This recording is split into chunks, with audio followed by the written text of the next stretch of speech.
sake of the recording, I'd like to introduce everyone to Nate Butler.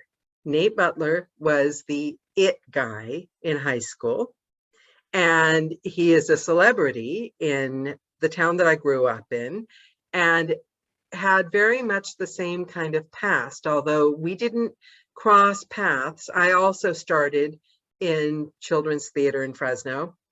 I performed at Tower Theater and Storyland and all the children's plays, and it was the most wonderful experience, and it formed me. It was the first time I ever thought, wow, this is life, this is it. And so knowing you, I hope I'm not embarrassing you too much, and if not, I'll keep trying.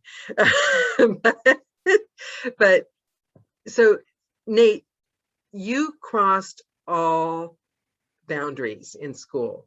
And I think what it was about you, looking back and seeing you on Facebook and seeing the way people react to you, because you still do it. People flock to you like you're Beyonce or something. And I think it's because you're authentic. And I know that's such a cliche. I know that's such a word that we're all dropping around left, right, and center these days. But your authenticity and your drive to just go towards your art and towards what excites you and interests you is something that I am trying to attain. I don't know if I'm suited to it. And it's what I think makes true star quality. And also your talent. I mean, everything you've touched turns to gold. So I want to hear a little bit about where you went from that golden couple, power couple in school, and how you ended up, what your next, I know you were in a lot of bands, you were a musician as well, but what was the trajectory? And I want to end up on your reality special as well, because the thing I'd like to know about that is from school, when you're young, and I think most narrators can relate to this, especially the ones that are going to be watching this on YouTube. When you're young, a lot of us started off acting. We all had young experiences in the theater. A lot of narrators are actors or musicians. We all come from an artsy background, a lot of us, or we wished we did. And you have that love that sparked in your heart. But when you get older, things aren't quite as vivid and as real and as wonderful. They're not like high impact moments. But if I'm not wrong, from watching that Swedish show, which I binged quite a bit, it looked like it was a high impact moment. And I'm fascinated by how you turn around at any time in life and go, no, I'm experiencing something amazingly new again. I love that. And we're all in the same shoes, I think. We all want that again. So start at the beginning, Nate. Tell me all the scoop. Well, you know, I'm kind of embarrassed to admit that most of my life, the big milestones have sort of fallen in my lap, you know, which I guess means I've been somewhat privileged. What I mean by that is, like, I had a meaningful stint working at the Fresno Metropolitan Museum in the 90s.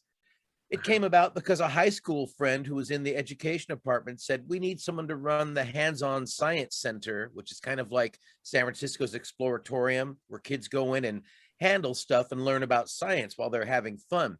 And I ended up managing that, and eventually ended up being part of the education department and the coordinator of public programming, which is a fancy name they made up to encompass all the things I was doing. Which, oh, sidebar, you know, if you work at a place like that, don't let them know you can do anything, because they hired me to do one thing and then like, oh, he can act. Let's have him perform science demonstrations. Oh, he can work with kids. Let's have him run a youth group so they can do science demonstrations. He's an artist. Nate, we have some signage we want you to do, you know, and then it's like my pay didn't go up, but my job duties did. But am I right that you enjoyed it? It sounds like you enjoyed it. Oh, I did. Yeah. It was good times. I'm actually Facebook friends with some of those teens that I was working with a quarter century ago. Now they're grown-ups with kids, and I'm still friends with some of them, which is really, really cool. You're still friends with a lot of people from every career you embarked on, though, aren't you? I've seen your Facebook page. And do you Yeah. not think that the things that you're saying are landed in your lap because of your talent at bonding and making relationships? I could easily get sort of new age philosophical about it and Yeah. say that I'm not a good self-help guru, but I could say if you put out a certain energy, you will draw that positive Yeah, energy because of who towards you you. are, the star quality. Because I'm not getting any high school friends offering me big gigs. Because I think it's a star quality. I do.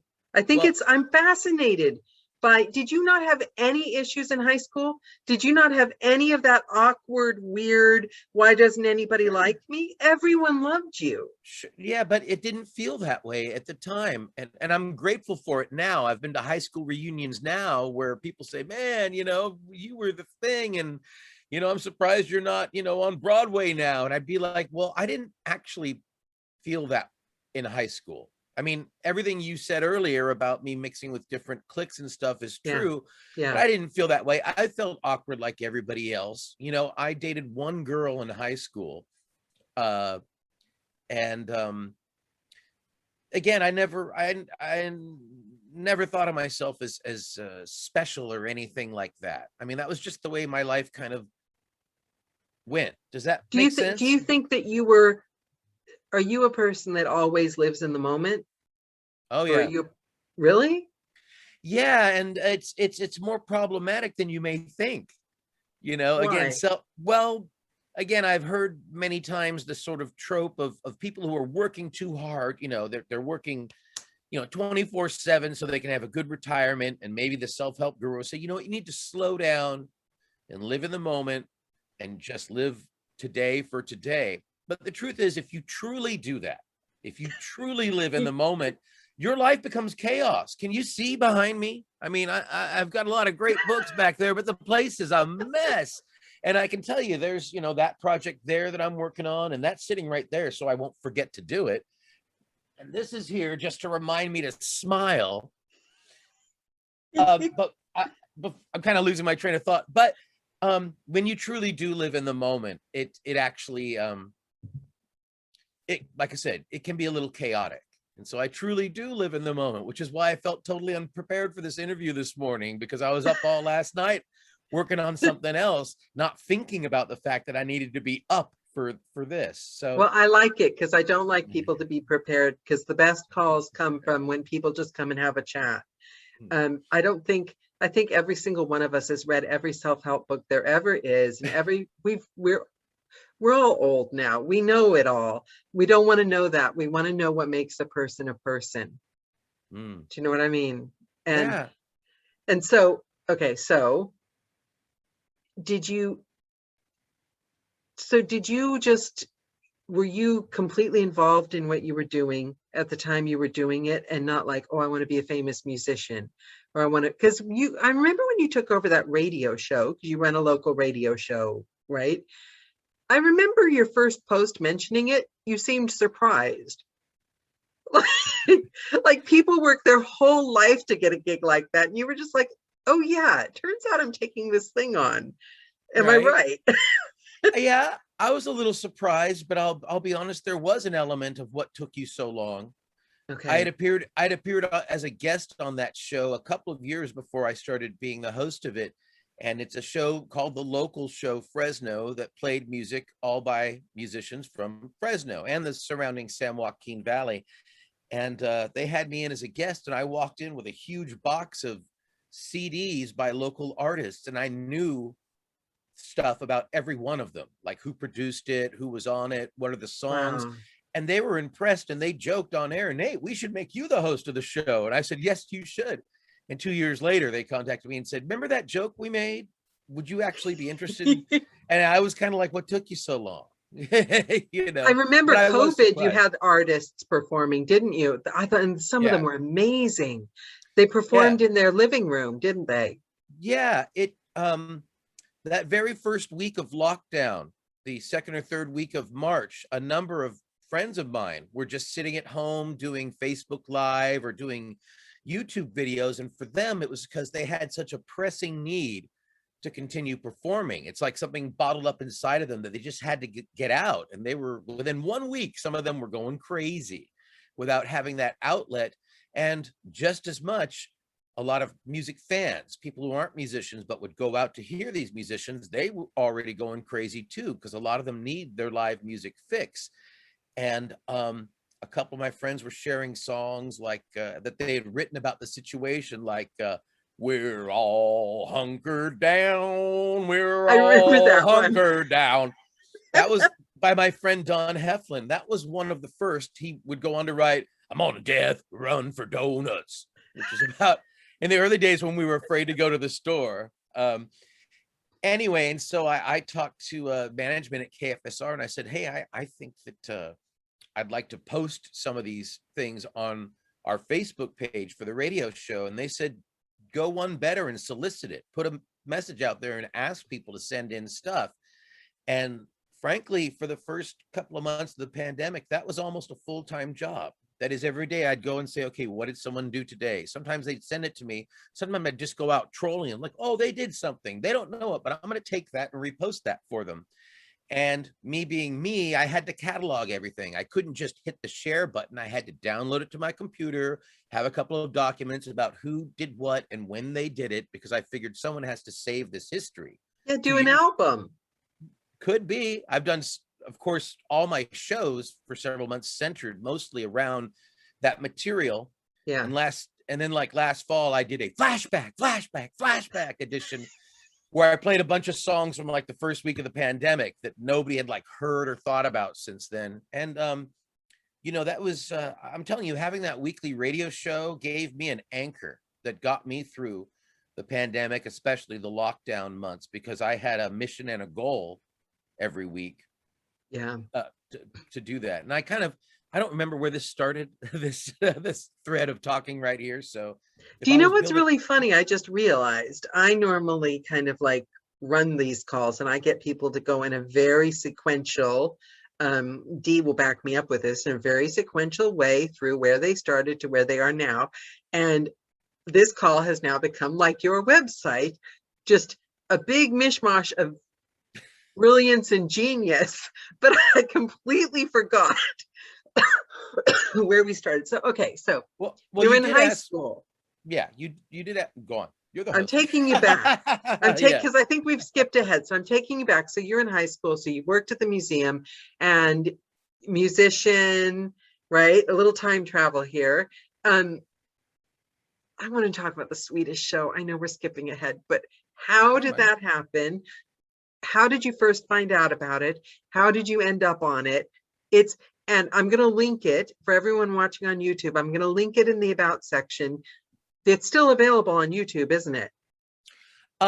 My season isn't on YouTube, but on my website, there's a link to a page where you can see it. Because I thought I saw that, the link. Yeah, on my website, the name of the show was Allt for Sverige, which looks like Allt for Fridge. Yeah, you notice I've avoided saying the actual name because I can't pronounce it. Don't worry about it. Sverige is how Swedes say Sweden. Sverige is Sweden, but said in Swedish. Yeah. But on that page, there is a link to where you can go and see not just my season, but all 9 seasons of the show. I was on the 4th season, and they were just about to film the 10th season when the pandemic, shut everything down for a while.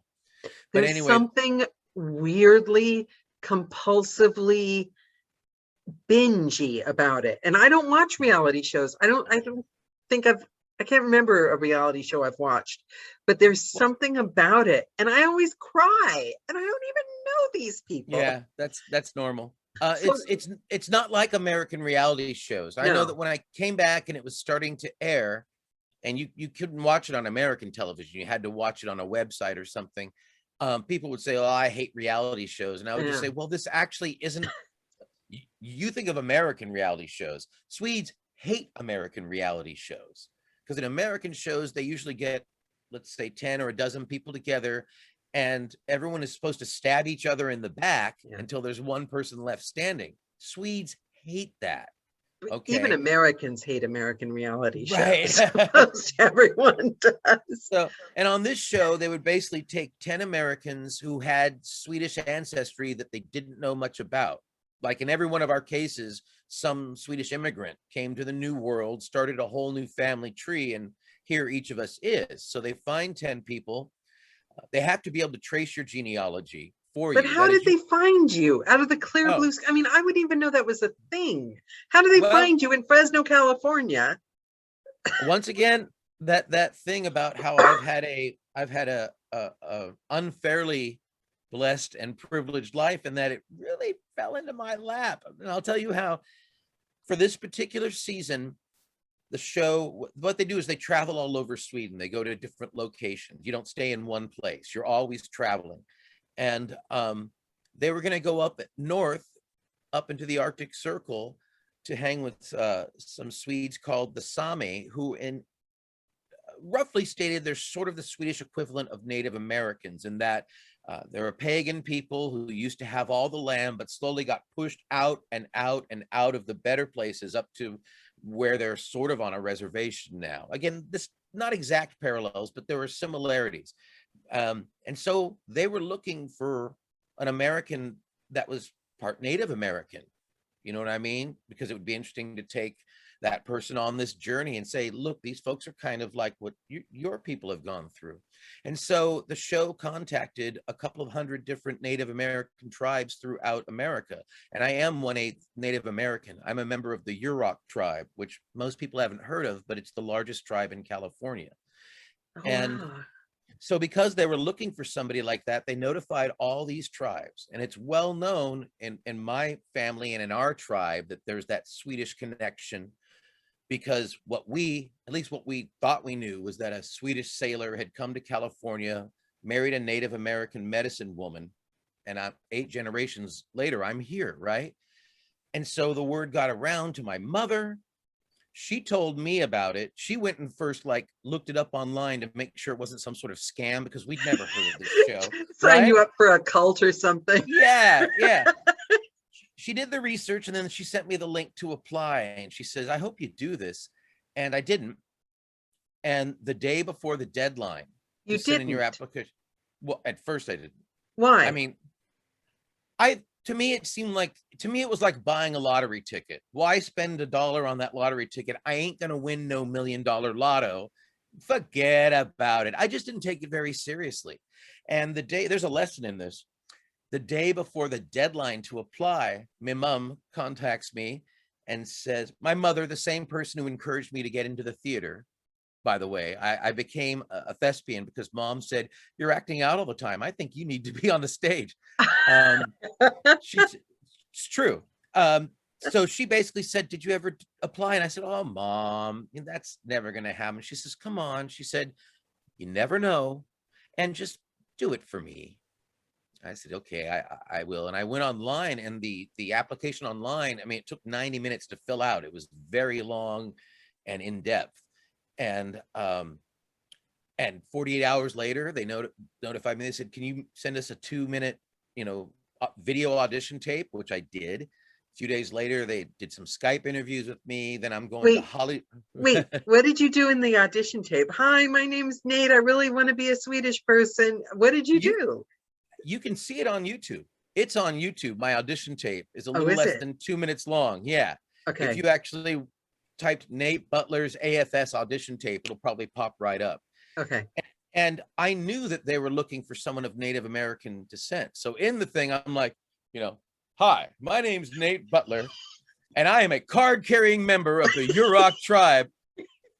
I literally did that, and I talked a bit about what we knew, and at the end, because I am a card-carrying member of the Yurok tribe, and that You know, video, I I can honestly, say we can joke about that, but actually we should be doing that more, all of us as narrators, because our life is auditioning, and I get so lazy not doing that. They want to know what's unique about you.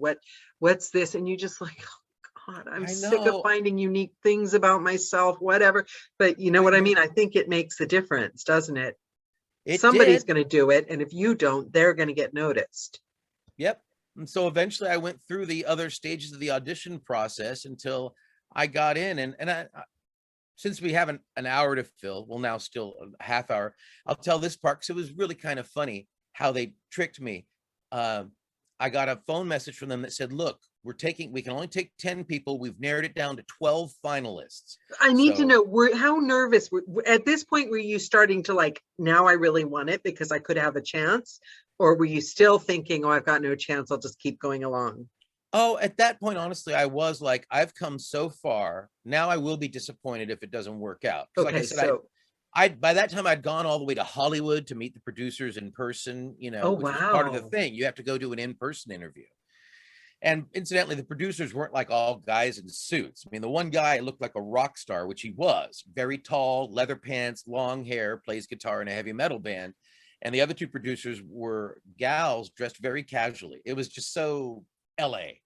Anyway, so then they said to me, they said, well, we have to narrow it down. So we're going to do a Skype interview with you. And we want you to tell us in 2 minutes or less why you should be one of the ones chosen to go. So they get me in the Skype interview and they say, go. And I speak for about 2 minutes. And I say, okay, how is that? There's a pause and they go, Nate, you're going to Sweden. And they did all that just so they could capture my reaction on camera. It was a trick. They already knew I was going, but they lied to get me into a thing so they could film me just like you are right now. So they could film. Of course, my reaction was, I just lost my headphones. I laughed my fool head off. It was almost like I tricked you guys, But wait, so, okay, so this brings me back to what I said at the beginning of the call, because I've seen your posts about, I don't know if you feel, I mean, obviously everyone reacts differently, but the plays I did when I was a child were hugely meaningful to me because of the way, the pride you feel. And when you first perform and going outside Tower, I don't know if Tower Theater, when the dressing rooms have those old makeup lights and it's an old building, or it was, and it was like, it almost felt like it could be haunted. And then you go out afterwards and you're signing autographs. You're like 10 years old, 9 years old. So it feels like, I want more of this. I want to do this the rest of my life. And then life is just, I mean, yes, there are wonderful parts about life, and I'm sure everyone has different experiences, but a lot of people I know experience life as just a kind of series of small, minor letdowns until you get to a certain age and you're like, but how did this must have felt like when you're 10 years old, getting your first parts, right? Or 8 or whatever. It kind of did. It was actually very refreshing. Yeah. Having that experience. I ended up obviously going to Sweden and being over there for 30 days. And it was way outside my comfort zone. By the way, to be away from my home for that long, I don't sleep well unless it's in my own bed. I remember you were, I remember. It was very emotional. It was. Yeah. By the time I came home, I was actually physically and emotionally wrung out. I don't mean that to complain. I would do the whole thing again in a heartbeat. I just mean that when I finally came home, I was relieved to be coming home, and I was frankly exhausted. I was like, hey man, give me 3 days to rest up and I'll come right back. But it's like, I'm okay with going. And let me say, you were talking about letdowns. It's funny, I don't know if this is really good advice to give, but I would say that I've never really set my expectations too high. For example, when I did end up going over there, and there's 10 other Americans, we all have similar but different stories, right? We're descended from a Swedish immigrant. We don't know anything about the old country, right? Pretty much everybody else there had it set in their minds that they were going to win, because there was some competition, but they were like games built on Swedish customs, like puzzles or memory games and stuff. Yeah. And by the way, we all became friends. So whenever somebody lost and they had to essentially leave, we would all be crying, and we all felt bad. We cried. We hugged. The audience felt bad. I cried. Yeah. Yeah. Like, you went pretty far. I can't remember how far, but you went pretty far. Yeah, I did. Yeah. Don't give it away. I won't give it away. But I did go pretty far, and I feel very lucky to do that. But again, everybody else really had it in them that they were going to win. And so when they didn't, they were crushed. You Yeah. know what I mean? And the entire time, my whole attitude was, gosh, I am just so lucky and happy to be here, and I want to stay every additional day I can. But when it's my time to go, it'll be my time to go. And I'm okay with that because I was here. Does that make sense? I want That to was be all. like you. That's the living, I do. I'm not kidding, because I'm the opposite. I Mm. wanted to conquer the world and I was going to be an actress and a ballerina. I used to go through the phone book and look for all the classes on dancing and acting. And I'd sign my mother up to take me to all the classes, and she'd last the first class, and then she wouldn't be able to want to drive too much anymore. And so then I'd only ever get to go to the first class. My whole life, I wanted to be a star. I was going to join the circus and be a trapeze artist, but I've gotten some of it. you know I got some glitter in burlesque. I was a red-nosed clown, but I never got to beat the star. So I think you're very smart doing that. Was the experience what you thought it would be, or was it different than you thought it would be? To be honest, there was no way to really prepare for what it would be like. And which is why once you're a member of this sort of alumni of this thing, you're kind of in the know, and you tend to. I got to meet a few of the other contestants from future seasons. I mean, online, Oh, I met them, and then wow. eventually talked on the phone. And I was glad because I was actually able to give them a little bit of preparation, like without spoiling anything. For example, this one gal, she had a family and several kids, and she was under the impression she'd be able to call home every day. No, you're lucky if you get to call home once a week. You know what I mean? And it was important for her to know that. You know what I mean? Because it that way her and her husband and her family were able to prepare for the fact that they weren't going to be talking all the time, that she would be off the map and invisible for a week or more at a time sometimes. Which is what brings a lot of the emotion to the show as well. So that's it, definitely it, on it purpose. does, yeah. And so I felt good that I was able to just help a couple of people prepare for what was going to happen, telling them things I wish somebody would have told me. And I'm Ahead not, of time. that makes it sound negative, like they didn't tell me and it was a nightmare. I just mean that No, it doesn't. It sounds, it's there's no way, yeah, no way to prepare for this thing. a helping word in the ear and you become good friends with them. You're friends still with a lot of them, aren't you? I mean, in an experience like that, you form strong bonds. It's interesting because I actually have friendships with, again, people who were from different seasons than mine, because even though our experiences were slightly different, it's like nobody in my life, no matter how much I tell you or my parents or my friends about what happened, they'll never know because they didn't walk in those shoes. But Yeah. somebody, even from a different season than mine, who I didn't have the experience with, they understand. When I say to them, man, wasn't that weird when, or did you freak out when strangers from Sweden started Facebooking you, and I have this big family of people that shared that really unusual, unique experience. It's difficult to That's the describe. word. Peak experience. That's the word. I read a book somewhere. Peak experience. I think that's what it's called. When it's something so out of the ordinary that and I think maybe you've given us a clue as to what that is right there, because it's so out of the ordinary that you can't prepare. So the neural pathways that your mind sets up to like slot it into where it goes, you can't. And that's, I think, why when we're young, things that happen are so deeply ingrained, because it's the first time we're experiencing it. So we're becoming a new person, with our brain is like experiencing something new. So it's a peak experience because nothing could have prepared you for it. It was very intense. Your brain had to grow and change, and you became a different person, didn't you?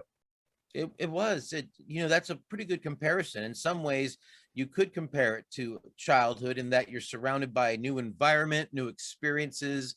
I mean, literal things that we don't have in America. So you're like, what is this? Just like when you were a kid, you were saying, what is that? And what's that over there?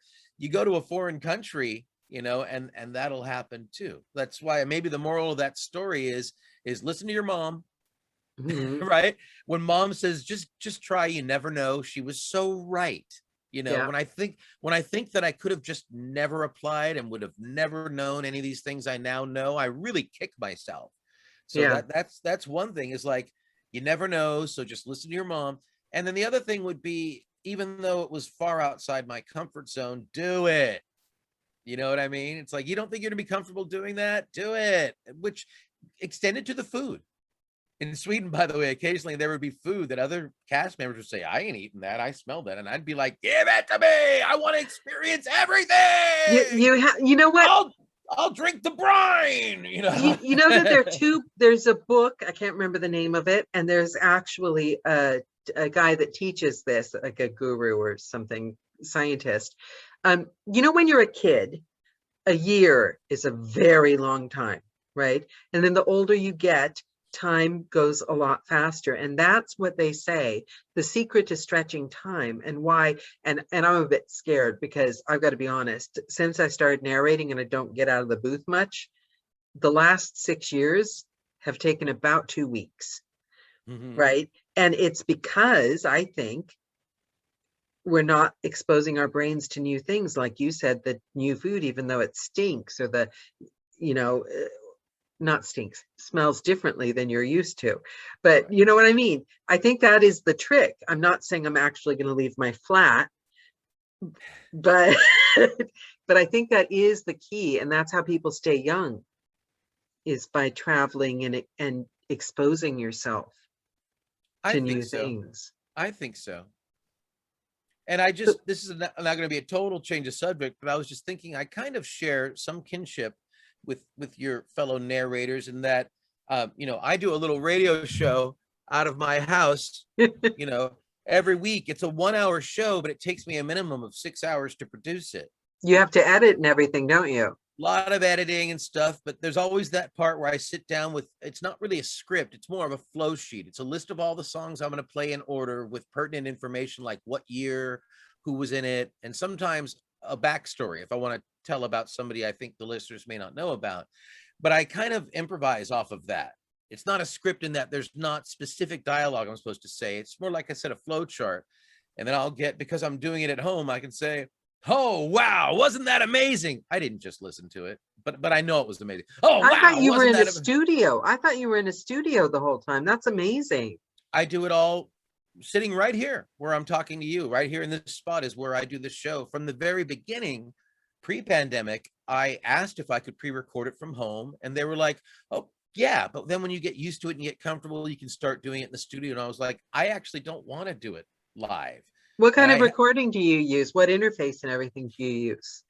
I just use Audacity. Yeah, a lot of narrators use Audacity. And I use Audacity to record my part. Once I learned how to use the noise filter and the compressor, you know, to cut out all the extra room noise and make my voice sound tight, that was great. You know, and then I edit that all together, and then I assemble it in another Audacity file. That is, I take the waves or the MP3s and I put them in there. I put in my voice, and I spend a lot of time making sure I come, you know, oh, I started talking too early after the end of the song. Move it just a little bit, and that's why it takes me 6 hours. I've got a question. We should know better than to bring this up around anywhere near a narrator. You're going to be peppered with questions. What kind of mic do you use?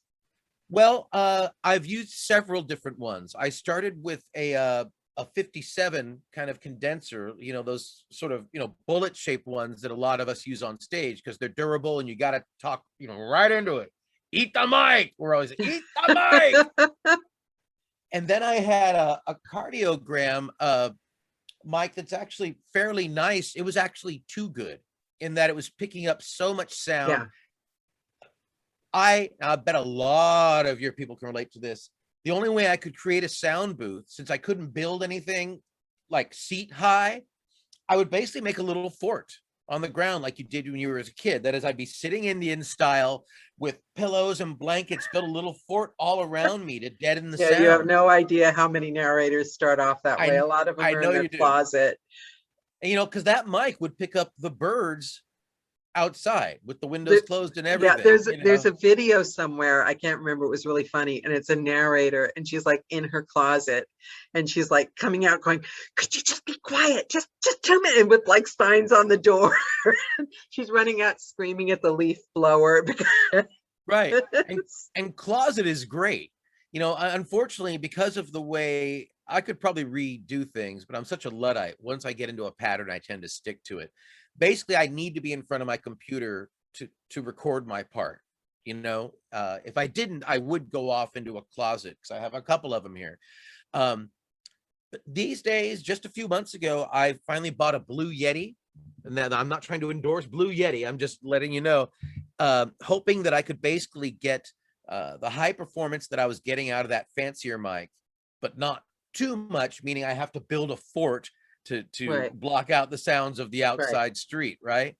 And so I've been using this one, the one that I'm talking to you right now on, for a couple of months now, and it's taken me a while to find the right setting, because when I'm doing radio, I like to get right up on it so you can get that real bass sound. All right, that last song was by Miles Davis, and that featured Teddy Templeman on the drums.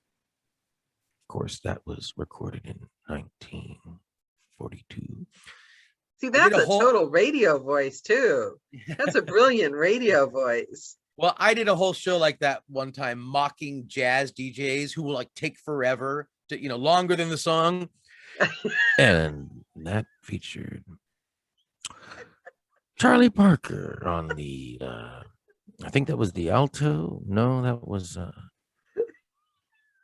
I'm looking at the back of the LP. It looks like it was the. I gotta say, that's my problem with jazz. But you know what? Funny enough, that's also my problem with some audiobooks, is because our job is to get out of the way. Our job is to not make our voice what it's about, because they need to hear the story.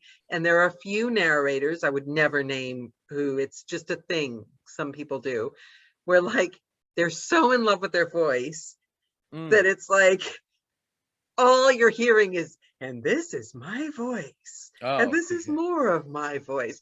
For an 8-hour book, that can be a bit much. Yeah. And that's how I feel about jazz. It's like, sometimes it's like, you want a nice voice, but get to the point. you know.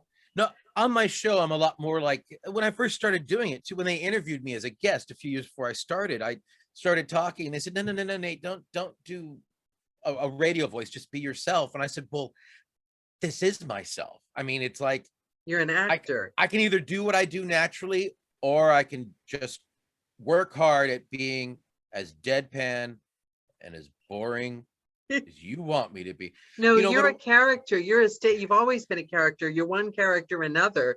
But I can't imagine you without whatever character you are. It does. So it always kind of turns out like, you're listening to the local show Fresno on the mighty 90.7 KFSR, where we come to you every Sunday night to play you another hour of great music made by artists from Fresno and the Central San Joaquin Valley. I'm your host, Nate Butler. And next we're going to hear, and it's a little bit tongue-in-cheek, like kind of Casey Kasem, but I can't do it any other way, right? So and you're performing, live performing.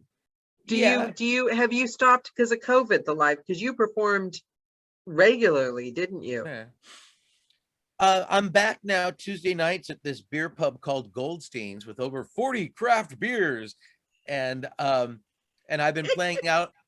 I played there for several years on the upright piano indoors, just kind of playing background saloon piano. But because of the pandemic a few months ago, when they brought things back, I haven't played indoors in over a year now.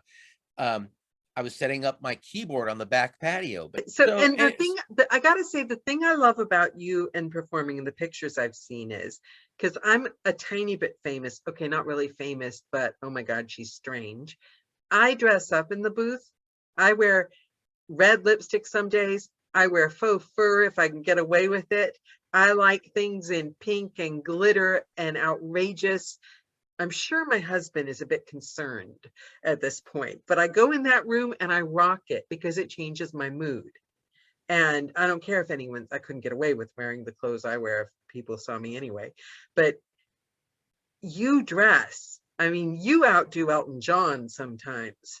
And I like that. Do you do that for you just because you've always done that and you're putting on characters? It's like your whole life is a performance. And I like that. Why do you do it? Yeah, that's just the way I like to dress. It's funny you say that, because I discovered that I'm what could be called, some people say there is such thing as an introvert extrovert. meaning an extrovert who's like thoroughbred extrovert is somebody who always needs to be performing, always needs to be the center of attention. An introvert extrovert is someone like me who, yes, does that, but like for every hour I spend doing my thing, I need 2 hours to myself, far away from people. You know, I'm a very, I don't know how to describe it. Frankly, during the lockdown, I wasn't going crazy. It was fine for me to be away from people. I Right. was really Me okay too. with it. I'm sorry. I call bull, okay, on this. All those people that suddenly act, I'm sorry, I know everyone has different situations, but in my opinion, and the first time I'm saying it publicly, really, people, you really are that upset about not going to work every single day and having to get out of your pajamas? You didn't ever play hooky from school. You've got nothing going on in there that you can entertain yourself. And like, you don't have a list of things you've been dying to watch and do and create and paint and knit and yarn. I mean, they were complaining about having to make bread at home. They really Right. wanted to get back to that water cooler. See what I'm saying? They acted Oh like yeah. I wouldn't have nobody wanted to stay home at all. I wouldn't have gotten to watch stupid Tiger King if it hadn't been for the pandemic. But you asked like, so about, you sort of asked why or how I do the dress up thing. Yes. Well, the truth is I would dress more outlandishly and more outrageously if there was no splashback. There are nights where I'm going out to gig where I put something on and I'm like, you know what? This is going to attract more attention than I really feel like tonight. I really don't want it. I'm not in the mood for everybody staring at me when I walk in. And so I'm actually going to dress down because I just don't, you know what I mean? I don't feel like, again, because it attracts attention. You know what I mean? And there's certain parts of this town where I could go dressing my flamboyant, outlandish way and I'm, cruising for a bruising, you know? Yeah, because it You know still what I is. mean? There are a lot of conservative Oh, yeah. parts still Oh there. yeah, I've been threatened with assault before just because of the way I'm dressed. And I think it's different for, I hate to say this, but it still exists. I think it's different for a guy than for a girl or a woman, because if I want to dress the way I want to dress, then the worst that's going to happen, and they can like say I'm mutton dressed as lamb and pitiful old middle-aged woman that's a bit, but if you're a guy and you dress like that, you could get beaten up. It's true. And so just to sort of answer your question, I dress like that because I like it. I like the way I feel. And believe me, when you're growing up being someone like me, people are constantly saying to you pejoratively, you do that just to get attention. You wear that just because you want attention. And I was always like, actually, no, it's like, that's not my reason. Maybe it gets me attention, but I never think I'm going to put this on so everybody's going to be looking at me. I never thought like that. It was always, I'm going to put this on because I like the way I look, Yeah. you know? But And I think that was part of your charm. I think that's why everyone flocked to you in school, because you and were I, who you were. People that's can true. smell a fraud a mile off, especially in Yeah. school. Yeah. You know, you just are who you are. I like that. Unapologetically who you are. I've never felt under any pressure from my family or friends or anything to be anything other than what I am. I don't own a pair of blue jeans. You know why? Because I think I look stupid in them. And I've always thought so. I mean, they're just not me. I don't wear baseball caps. I don't wear t-shirts much in public. Again, the things that like sort of a guy would wear, you know what I mean? T-shirt, jeans, baseball cap. I would feel like an imposter if I put an outfit like that. I'm not putting down anybody who dresses that way. Don't misunderstand me. I'm just saying it's not me. That's why I don't dress like everybody else, because I just don't feel like everybody else. That didn't come out quite right. Like No, you said, I that just made perfect sense to me. Like, I don't understand people that, Audrey Hepburn, they're like, simple outfits, buy a coat that will last you for a lifetime. Spend a fortune on it and it'll be good quality and timeless. I'm not timeless. I'm a cheap bordello kind of rhinestone girl. I, I'll buy an outfit and I know that I've got the attention span of a fly and I'm going to be sick of it by next week. Mhm. Why spend 7,000 pounds on a coat that I'm going to.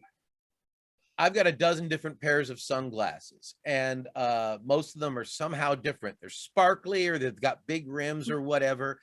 And I Elton get, John. oh, well, it has nothing to do with him. He wasn't a big influence on me. And I get that. I mean, people say, oh, does this mean I know what this means? You're going to be laying some Elton John on us tonight. I'm like, That never crossed my mind, but sure. No, I'm not a fan of the music, but I do like his dress style.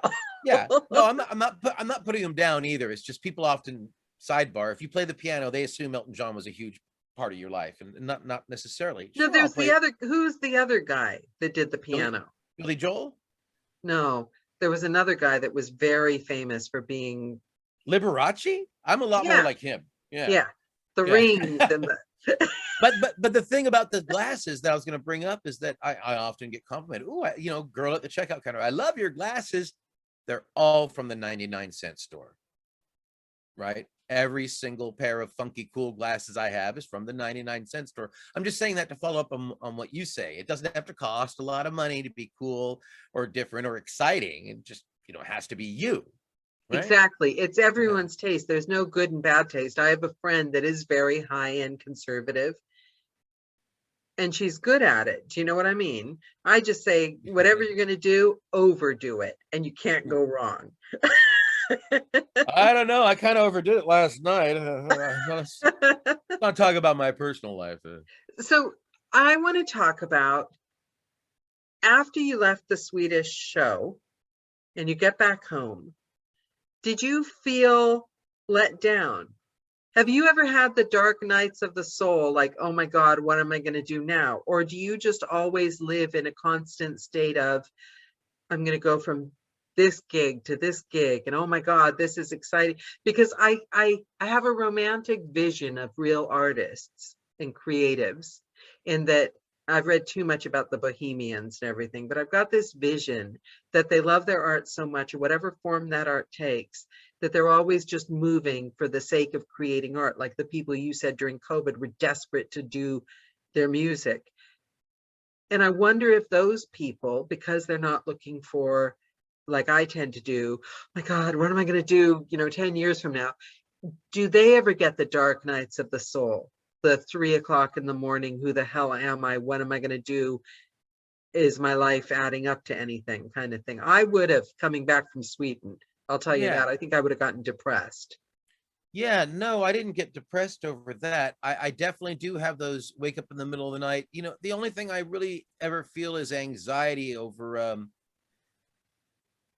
when I see a homeless person on the street, I don't know what a lot of other people see, but I see that's me. That could well be me. There's not a whole lot standing between me being in that person's position, especially the way I live. I mean, just so you know, I don't have a lot of money in the bank. I have no savings. Haven't been putting a lot into Social Security because of my life as a hand-to-mouth entertainer. And so the bottom line is that, I stand a very good chance of being destitute in 20 years when my parents are no longer around.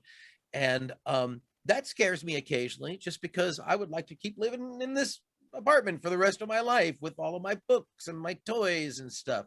I So I think a worry. lot of people in this audience will relate to that. A lot of Yeah. people watching this video will, especially, it's quite a shock when you move into a freelance job and you have to turn your mentality from, because I worked in a corporate office, killed my soul.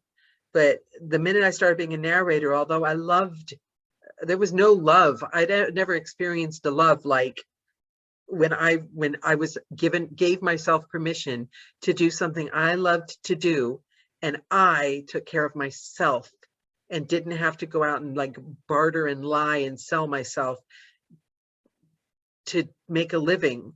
Like I could do it. But then there was like 2 years of, you are never going to know for sure how much money you're going to have further than 3 months down the line, unless you take another job, which I'm too obsessive.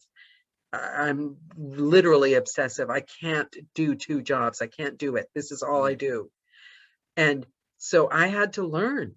You have to build a muscle. And I know if you've always been like that, then you've already got that strength. You know that the money comes and that you'll find a way, because you are your commodity. You rely on yourself. But when society makes it sound like everyone else has 401ks and 800 pension plans, it's a scary feeling. You're living on a cliff. You feel like you're selling your soul for the sake of doing what your soul wants to do, but there's a price of insecurity. But Yeah. you have to, but the thing is, if you were in that office with the 401k, they could take it away from you tomorrow. And the people at a big bank here had their pensions. They lost their pensions. Yeah. None of that is secure. And they don't even have themselves. You've got yourself to back you up. You've got skills. You've got those friends we're always talking about. You've got people that you know, but you do. So I'm sorry to interrupt you, but I just want to say, yeah, occasionally I look at my list of all my Facebook friends and I think, oh man, there's a whole lot of couches I can surf when I end up not being, when I get evicted, you know. Exactly. You've got the And talent and you've got only half joking. but you've got the talent and the goodwill. So I know that no matter what happens, I've done it myself. If I lost my voice completely, I would write a book because I could do it now, you know, after easily, you know, and I'm not easily, I'm not discounting what writers go through for writing, but you're just saying you've got the material. Yeah, 6 years of books and helping people edit them and narrating them, you become familiar. So you know that that's a path that you could learn. Temperamentally, I'm not suited entirely for what it takes to be a writer, but you know that you'll survive. You know, you can depend on yourself. I gotta have faith. You know, I'm just really relieved. I was afraid you'd have somebody call in and ask me a question like, hey, so how do you get successful as an artist? Or how do you break into the music biz? Because I would only be able to say, hey man, when I find out, when I figure it out, I'll let you know, but don't take career advice from me.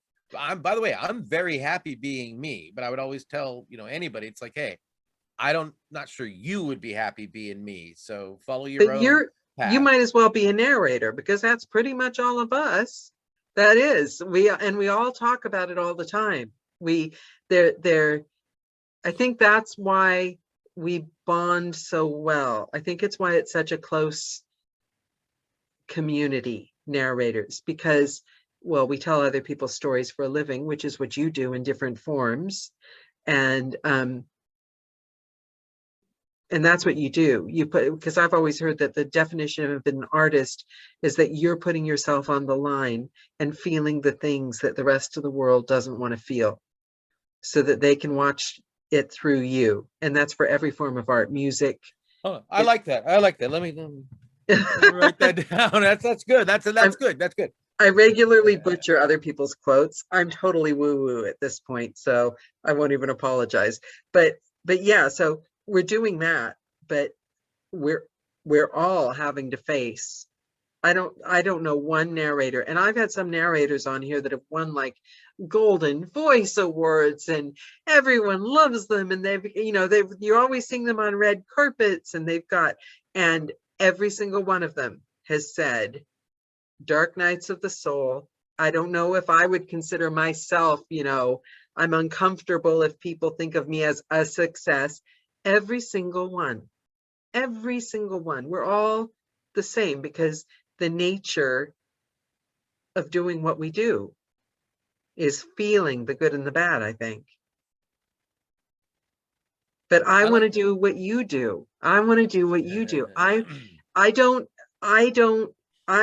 I'll say it right now, I miss the thing that you have. And I see the people on your Facebook page. People love being around you. And I think the fact that you had your sister write your bio on your website speaks the most for who you are. You don't put yourself ahead of anyone. You're just kind of humble in a nice way, right? Am I wrong? You just want to do what excites you and share. That's what happened with that. There was a place on my page where I basically had to, say who I am and what I do, and I didn't feel comfortable doing it. So I asked my sister, who was a lawyer at the time and could write, I said, would you write something? And she wrote like a page-long thing that I thought, that's perfect. And I put it up there 20 years ago, and I haven't moved it. I just don't think I could have done that. You know what I mean? I couldn't have written something that didn't sound too much like, oh, I have done this and I'm doing that and me. I said, no, let somebody else who knows me really well, my sister, you know what I mean, write what she think, like you said earlier, like a forward to the book, but written by somebody who's really close to me, and I'm glad she did. It's a She piece can't. of marketing genius, though, because people that write the forwards to books, they that's business. And it's business. It's nice business, but it's business. And it always comes across as, oh, this is and nobody kind of, now, oh, they hired, or their PR person got another famous writer at the right level to write the forward. But it's your sister. It's like so endearing. But the thing is, none of us can steal the idea because you've done it. Sure you can. Hey, sure you can. I'm not sure what my sister would say either. So. Yeah. But yeah, so okay, so I'm going to link the Swedish show. If anybody, forget everything you ever thought you knew about reality shows, guys. This Swedish show, what was the name? It's pronounced Allt for Sverige. Sverige is how you. Sverige. It means everything for Sweden or all for Sweden. Because Sverige is how Swedes say Sweden. And the link is on your page, and you were episode 4, right? I was in season 4. I was in season 4. That's right. If you start with the first episode, the first voice you hear is mine. It just happens to be. What shines through on that show is just humble. I'm here on the front line, because and everyone's sick of me saying this, but it's my favorite quote of the moment.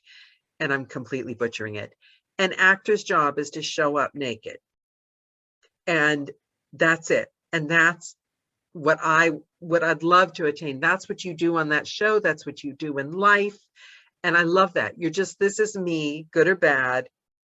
And there's not the whole, what do people think of me? Am I being right? Am I being wrong? This day of social media, and somehow people love you because you're not catering to it, because you're going for the art. And I think that in our job is important as well, because we can get into all the branding and marketing and business, but what are we telling the story? People love you when you just tell the story. It's the best story. So Nate, I do this on every call. It's very important. Every guest kind of hates it because they're never prepared. Is your website www.natebutler.com? Someone wants to know. That's correct, Dee. Yes. Okay, thanks, Dee. And I'm going to put that on the YouTube about page as well. But can I say something real quick? Yes, I know we're running out of time, but about my website, and hi, Dee. It needs a little updating because it's like, if you go to the front, there's a few things where it says postponed, canceled, but I looked at it for the first time in a while, because during the pandemic, since I wasn't posting any new news, I kind of forgot I had a website. So my apologies if some of it's out of date, but I did go and update a few little things like, it'll take me a week to get the video up. So you got a week to update your website. Oh, forget everything I just said. I just renovated the whole thing with new fonts and everything. It's going to blow your mind. I can't wait to see it myself. So you're not getting out of this bit, though. Hold it. They can also access my music from there. On my website at the top, it says actor, artist, music, all these little things. And if you click on actor, you'll see pictures of me at Fresno Children's Playhouse when we were kids. I saw those. And that's what I love that's what it is. It's this weird jumble of brilliance. And I think if you got a website person that wanted to streamline you and say who Nate is, they would never be able to do it, because what are you going to put up in front? Because he's everything. I think you're one of the rules that's meant to be broken. I like it. Well, you guys check out the website. You'll see what I mean. But you're still not getting out of this bit, Nate. No, I'm not trying to get out of it. A final word of advice from you for the YouTube audience that's going to be watching this in 60, 70 years. Words of wisdom. What would you like to leave people with that encapsulates Nate Butler? Don't make the mistakes that I have made. No. I was just testing that out. I don't like it. I don't like that one. See, as as I said before, I'm not sure a lot of people would want my life. I love my life, but and so gosh, and everybody is like this, right? They're all saying, gee, I don't know what to say. Yeah, they pretty much turn white, like they blanch when I ask them. Oh, I'm not afraid of it. I just wish I had a great pithy answer. I mean, again, I don't think I'm the best example to follow, especially if someone wants wealth and riches and international fame. I can just say that I've just kind of done what I've always wanted to do. And I've tried to never do anything I don't want to do. Like, yeah, I did do an office job for several months a couple of years ago, and I was making more money per month than I had made in my adult life. And I wanted to kill myself, literally. I would Yeah. wake up every morning with a pit in my stomach of dread. And it was partially because the job was stressful and there was a lot of responsibility, and if I did something wrong, there could be severe consequences, but I wasn't properly trained for the job. Oh, you'll get it. And I was so unhappy. And I had to leave after a few months. If I wanted to have like a fancy car or a yacht or a better house or my own house, I rent an apartment, I should stick with a job like that, but it wasn't worth the unhappiness. I mean, if you wake up every day of the week feeling sick and depressed and with a feeling of dread, that's the word for it, dread, what's the point of your life, right? What's the point of even living? I'd rather be living hand to mouth, but doing what I want with my life and feeling truly free. And frankly, this is the country to do it in. There's third world countries where I would be laying in the gutter without a, pot to pee in, right? But here in America, you can actually, be a bohemian artist like myself and slide by so far. That's a very good point. It's like the Maslow's hierarchy. It's to be able to claim your soul and be brave. We talk about that so glibly. Oh, be brave, do what you love, claim your soul. But we're lucky that we get that choice even. I am. And I want to say that I do consider myself very lucky. I'm not a real spiritual person, but I still like saying that I feel very blessed. I've been given a lot of wonderful opportunities in life, and then weird things fall in my lap, like going on that Swedish reality TV show, which is, I'm hoping that's not the most, I'm hoping there's something coming in the future that won't be the thing. That was the most interesting thing that ever happened. But there so will far, be, it still kind of is. The Jim Carrey show, the one, have you seen that Jim Carrey? It's the only one I've ever seen with him. The one where he says, yes, man. Right. I didn't see it. You got to see it. I'm not the kind of person, I've never watched really a Jim Carrey movie because it's kind of like the kind of comedy I'm not really into. But that show, such a simple premise. You got to see it, actually. I think it's called The Yes Man. Such a simple premise, whereas he's not allowed to say no to anything. Like, so anything during that day he had to say yes to, like homeless people asking for money, people signing him up to seminars. But his life took this turn. And the thing is, that's what your mother told you to do. Yes. And every time you've said yes, I try to live that way. But I'm not, always successful. But anytime you say yes, you're opening up to a new path. That is true. There's great wisdom in what you're saying, but I got to be devil's advocate and also say that I'll bet a lot of your peeps out there can relate to this too. You also have to know when to say no, because I get asked to do a lot of things and my inclination is always, that sounds great. And I remember when I joined a friend's band a few years back, I remember saying, how did you get me into this band? He says, oh, well, your last bandmate told you to be the secret. He says, go take you out and get you drunk. And then you think everything's a great idea. And that's exactly what he did. You know what I mean? And the next thing I know, I'm in another band. And so I'm not good at that. I'm not good at, I have to confess, Nate is right. He's got a very good point, but I cannot lecture to that because I still take things on I shouldn't take. And then I make myself sick by overdoing it and trying to fulfill it. So yes, I'm very good at the yes thing. But I'm taking it very literally. There's still wisdom in the idea of being open to anything and being willing to say yes and willing to put yourself out there, even if it's outside of your comfort zone. Yes. But you know what I mean? I'm just telling everybody that doesn't mean that everybody that calls and says, are you free to do this thing for free Monday night? Yes. I mean, no, know when to choose. I need Monday for me. Especially for narrators that might be new watching this video. I am not saying say yes to that person that sends you the message saying, can you do my keto book for, somebody offered me $1 per finished hour to do their keto book. $1 per finished hour. The normal rate is like, you know, I mean, a finished hour takes like almost a day. Like I Right. told you, yeah, my radio show's an hour. I spend 6 hours producing it, and Yeah. only some of that is the talking part, right? So, but I can relate to what you're saying there totally. Oh yeah, the radio show. You can catch that online too at www.kfsr.org, where we have a free listening app for your phone. And if they want to watch the Swedish reality show, just go to my website at natebutler.com and click on the thing that says, you'll know, because you'll say, what does that say? And that's it. I'm going to rewatch that actually, because I need some comfort watching. So I'm going to rewatch that.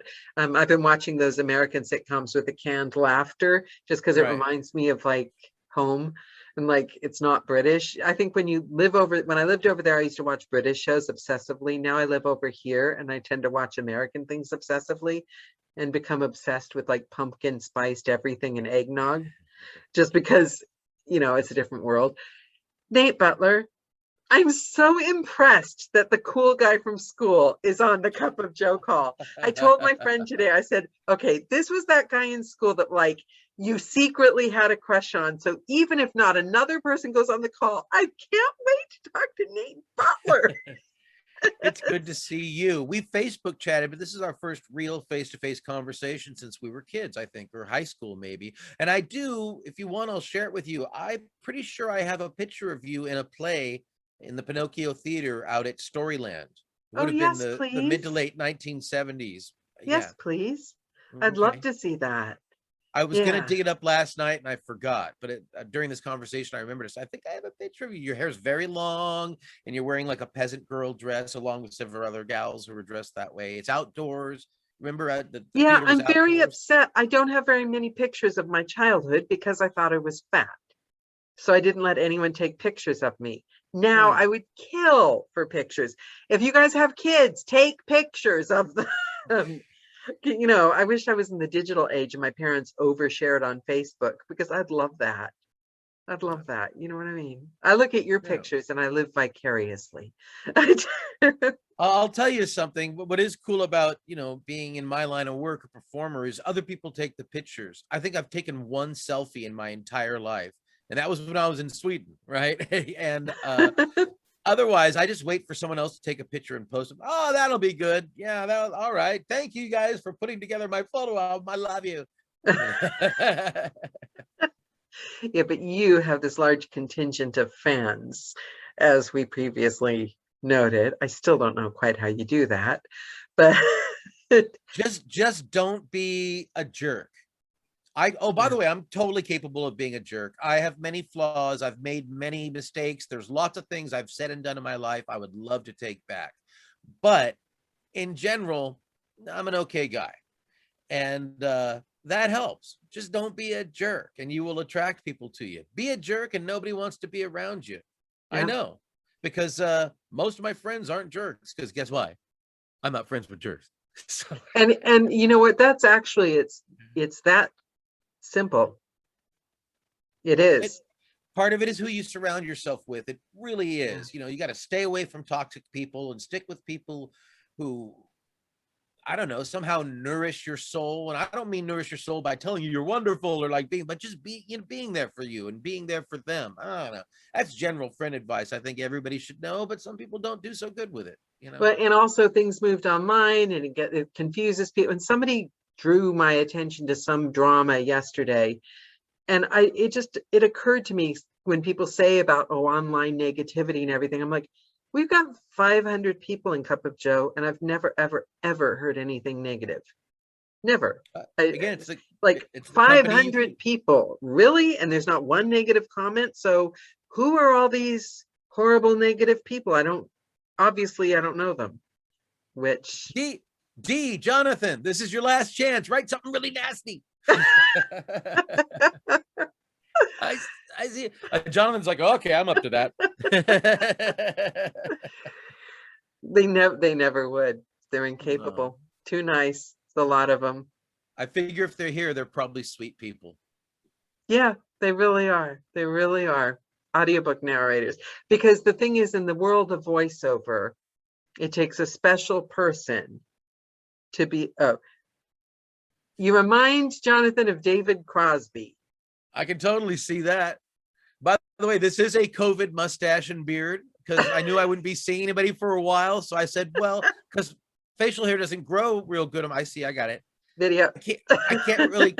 I don't grow facial hair real well. But I thought, hey, if I'm not going to see anybody for a while, let's just let it go and see what happens. And I don't know how David Crosby does it because this is probably too much information. But yeah, you're eating a burger and you realize that you're eating your own mustache. It happens. It really does. You got to keep this area right here carefully trimmed because that's the worst, especially, you're in public and, milkshake, whatever you're looking at, So when the world opens up again, are you going to shave it off, the mustache and beard? This is probably too much information. I thought about this the other day. I've really come to like the mustache. Everybody else, they think, oh, ZZ Top, or you look like a biker, or I love the David Crosby, big fan of David Crosby. So that's totally fine with me. But I'm like, no, man, when I look in the mirror, I see like one of the Rohirrim from Lord of the Rings. I mean, I'm like a Lord of, Middle Earth kind of a Viking. I'm a Viking. I think with the cool glasses, it's a look. Oh, this is just so I can see you. No, with the glasses you were talking about, the other glasses. I think it'd be a look. Yeah. Oh, but about the shave the mustache, I think the mustache is only ever going to come off if I get into a relationship again. Because I cannot imagine kissing somebody with this. I would not want to be kissed with this. And I can't imagine any woman liking it. And so I was actually thinking about this the other day. I said, oh, what if I started seeing somebody? I think after the first day to be like, yeah, that has to go. So I'm never going to be in a relationship again because I like the mustache. Wait and see. There are people for everyone. Some people might like it. You never know. You never know. But for now, it's going to stay. Again, I like it. I thought you always had it. I didn't know it was a new thing. No, I've grown a goatee on and off over the years. When I was teaching at University High School in the early aughts, I had a goatee like this, but it wasn't gray. It was real long Rip Van Winkle thing. And I was talking of shaving it off. And the kids were like, no, you can't. That's you. That's your look. You can't lose the hat or the beard, and I think we should do wouldn't it be funny if somebody did a calendar of COVID looks? Like everyone's their iconic COVID style for every month of the year. Well, actually, for much of last year, my Facebook timeline was the calendar of COVID looks. Believe me, so many of the men I knew posted pictures basically going, what? Everyone's like, whoa, love it, So we've already had that parade. You got to be able to kind of do what you want to do. I have people ask me because I'll be like, I have to get makeup on it. And I have a guy friend tried to set my mind at ease. And he said, you just look like you've slapped paint on your face. He was like, I don't like women with makeup. And I'm like, well, newsflash, I don't care. I love putting makeup on. I've loved it since I was like 8 years old and I wasn't supposed to be touching it. You got to do it to please yourself. You got to do what you can do so you're happy when you look in the mirror. And then that's it. And then the rest of it, and also the quickest way to cure any doubt about that, sign yourself up for 2 Zoom calls a week and then have to face your ugly mug on YouTube. You get over it real quick. Vanity dies hard. Nate, it has been an honor. I'm going to rewatch. What was the name again? Allt for Sverige. Sverige. I'm going to rewatch season 4 again. It's good, and your friends might enjoy it also. I mean, and not just, I mean, I'm in it, sure, but I'm just one of 10 people. And as you said, this thing, it's a tearjerker because It everybody's got a is. story. You You know guys what I would love mean? it. It's not American reality show. It's Not at all. weird. You're Not at sitting all. there during the first episode going, why am I watching this? Why do I care about this? These people are just in Sweden. This can't be interesting. And then the second show, you're kind of like, oh, wait a minute. Don't do that. No, don't do that. And then by the third show, you're really emotionally invested in the thing and you Yes, don't know why. it's true. They're just very, very good at what they do. And let me tell you, the people with the camera and the audio and everything, they're all young. They're all in their mid-20s, and they're so good because the cinematography is amazing. If you'll agree, I mean, it's just No, it it's a looks class wonderful. act. The And then whole the thing. music, the music, they're very good at tugging on your heartstrings with the music, you know. Yeah. Like one of the competitions I was in, when we did it, it was outdoors and it was very tense, and you could hear, well, we were on the grass, but you could, as they say, hear a pin drop.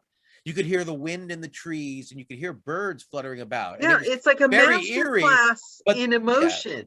yeah, but then when they show it on the thing, it's all you know, these huge drums. You know, and I always like to tell people, when we did that, there was no sound. There was 20 people all holding Oh, I their see. breath. That's what I mean, is that they do, you know, there is it's a production. I'm not saying it's Yeah. dishonest. I'm just saying is that it's interesting, like, because when you're there, like I said, it can be like silence and everybody watching is holding their breath. But when you watch on the show, there's this really intense music, and which just kind of drives up the emotion and has you sitting on the edge of your seat, you know. It's So thoroughly enjoyable. It really, really is. It's like the ultimate feel good. and it's not negative. Again, No. we're not all trying to kick each other off. When someone has to leave, we all cry, you know. And the Swedes, oh, that's one more thing. We were in the woods once and we bumped into a Swede who was jogging, and they recognized the crew had their jackets. So they said, oh, you guys all for Sverige? And we were supposed to be low key when we were filming over there. We're like, yeah. And he's still kind of jogging as he's talking to us. But we asked him, we said, why is this 1 out of 3 Swedes watch this show? Why is it so popular? And he explained, he says, you know, over here, we keep our emotions in. We're not very demonstrative. We don't get loud when we're angry. We don't cry a lot in public. You Americans, you let it all hang out. You're crying, you're upset, and we love to watch that. Yeah. Not in an exploitive way. It's like cathartic for them to watch us go through these emotions that they don't readily express. And that really made a lot of sense to all of us, you know? And also, isn't that what I said about actors? Yeah. That's exactly what we do. We allow people to feel what they're not comfortable feeling. Yeah. It's an honor. It is. Nate Butler, everyone. It's been great to be here. Dee, Thank Jonathan, you. thank you for joining us. Bye, And, guys. Thank you and, so much for joining, and we will see you, our YouTube people, on the other side. Bye. Bye, guys. Bye. Syncopated washboard rhythm song. Come on, everybody, tap along. First you scrub a dub, then you tap and rub. You might have to yell when you hear the bell ring out loud and long.